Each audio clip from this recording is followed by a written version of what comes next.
नमस्कार। आज मंत्रिपरिषद में 18 विषयों पर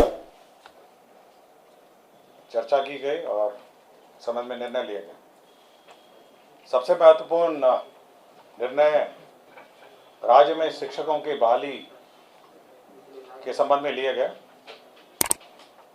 बिहार राज्य विद्यालय अध्यापक नियुक्ति स्थानांतरण अनुशासनिक कार्रवाई सेवा शर्त नियमावली 2023, आपको याद होगा कि कुछ दिन पहले ही मंत्रिपरिषद ने इसकी स्वीकृति दी गई और अब इसके अंतर्गत पदों के सृजन हुए, जिसमें मूल कोटि के 40,185 पद जो मरणशील हो गए थे एवं विशेष शिक्षक के लिए पंचायत प्रारंभिक शिक्षक, नगर शिक्षक के क्रम से मूल कोटि के स्नातक कोटि के 5,534 एवं 1,745 सभी पदों को प्रत्यार्पित करते हुए अब 1 से 5 तक के जो पद हैं वो 85,477 और 6 से 8 1,745 पद।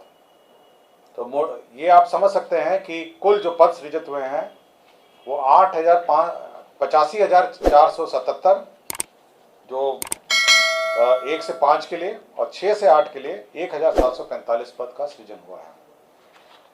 साथ ही साथ इसमें यह भी निर्णय हुआ है कि ये जो परीक्षा है वो बिहार प्रशासनिक बीपीएससी द्वारा परीक्षा ली जाएगी। यह भी निर्णय मंत्रिपरिषद ने लिया है और साथ ही साथ इसका जो वेतनमान है उसका भी निर्धारण किया है।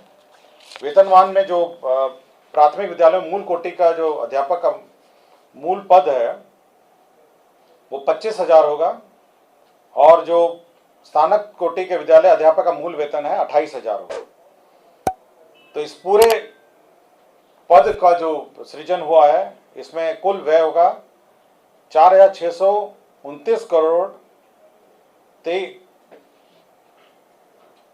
4,629 करोड़ अनुमानित 46 अरब 29 करोड़ 23 लाख 7,120 रुपए का व्यय होगा। तो ये मंत्रिपरिषद ने जो टीचर्स का जो पद सृजन है आपका 1 से 5 और साथ ही साथ आपका 6 से 8 का पद सृजन, साथ ही साथ उसका मूल कोटि का वेतन निर्धारण और साथ ही साथ इसका जो नियुक्ति की प्रक्रिया है उसका भी निर्णय मंत्रिपरिषद ने आज लिया है। इसके साथ ही साथ जो बिहार राज्य विद्यालय अध्यापक नियुक्ति स्थानांतरण अनुशासनिक कार्रवाई सेवा शर्त नियमावली 2023 है, इसमें जो 11 से 12 और 9 से 10 के भी पद सृजित किए गए हैं, जिसमें 11 से 12 तक के जो विद्यालय अध्यापक हैं 57,618 पद सृजित हुए हैं और 9 से 10 के लिए 33,186 पद हैं। तो आप समझ सकते हैं कि 4 आंकड़े हैं जो महत्वपूर्ण हैं। 1 से 5 के हैं 85,477, 6 से 8 के हैं 1,745, आपके 11 से 12 हैं 57,618 और 9 से 10 हैं 33,186। तो 4 आंकड़ों को अगर आप टोटल करेंगे तो आपको ग्रैंड टोटल मिल जाएगा कि कितने पदों का सृजन हुआ है। ठीक है, और सभी के वेतनमान भी निर्धारित हो गए हैं और सभी का जो नियुक्ति का प्रक्रिया है वह भी हो गया। 11 से 12 जो विद्यालय के अध्यापक हैं उनको 32,000 मूल पे होगा और 9 से 10 का है 31,000 मूल पे होगा।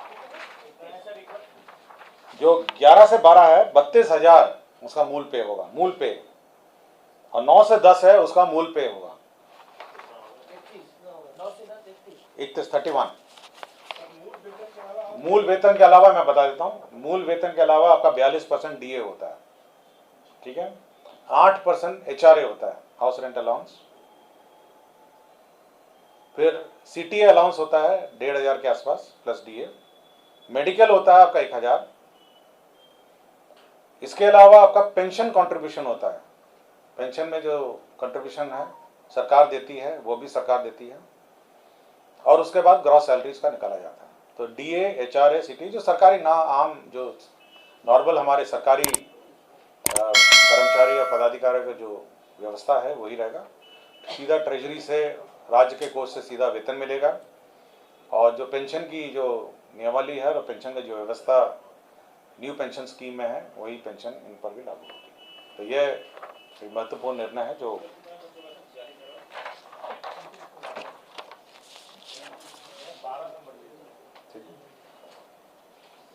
उन दोनों का मूल वेतन कितना बताया सर? 1 से 5 वाला 1 से 5 में पढ़ देता हूँ फिर से। 25,000 है 1 से 5 का, 6 से 8 का है 28,000, 9 से 10 का है 31,000 और 11 से 12 है 32,000। अब इस पे आप 42% डीए जोड़िएगा, 8% एचआरए जोड़िएगा, फिर सीटीए जो होता है 1,500 का वो जोड़िएगा, फिर इस पर डीए और जोड़िएगा, फिर मेडिकल 1,000 जोड़िएगा, उसके बाद आपको नेट सैलरी आएगा। उसके बाद फिर पेंशन कंट्रीब्यूशन जो है सरकार देती है 14%, 14% सरकार का पेंशन कंट्रीब्यूशन होता है, वो 14% और जोड़िएगा, तब आप मोटा मोटी ग्रॉस सैलरी पे आएंगे। ठीक है? सर एक शिक्षक को कितना मिल जाएगा? अलग अलग कक्षा का अलग अलग होगा ना, अलग अलग का अलग अलग है। अगर लिखा हुआ तो बता दीजिए, हम लोग जोड़ भी नहीं पाएंगे। आप जोड़ लीजिएगा, मैंने बता दिया मंत्रिपरिषद में ये टोटल नहीं था, मैं जितना मंत्रिपरिषद के एजेंडा में है मैं बता, मेरे पास है, मैं आपको। सर ये कब तक फिल हो जाएंगे 1 लाख? देखिए ये राज्य सरकार का निर्णय है कि जल्द से जल्द इसको इमीडिएटली एग्जाम कंडक्ट किया जाए, उसको भरे जाए। सारे बीपीएससी के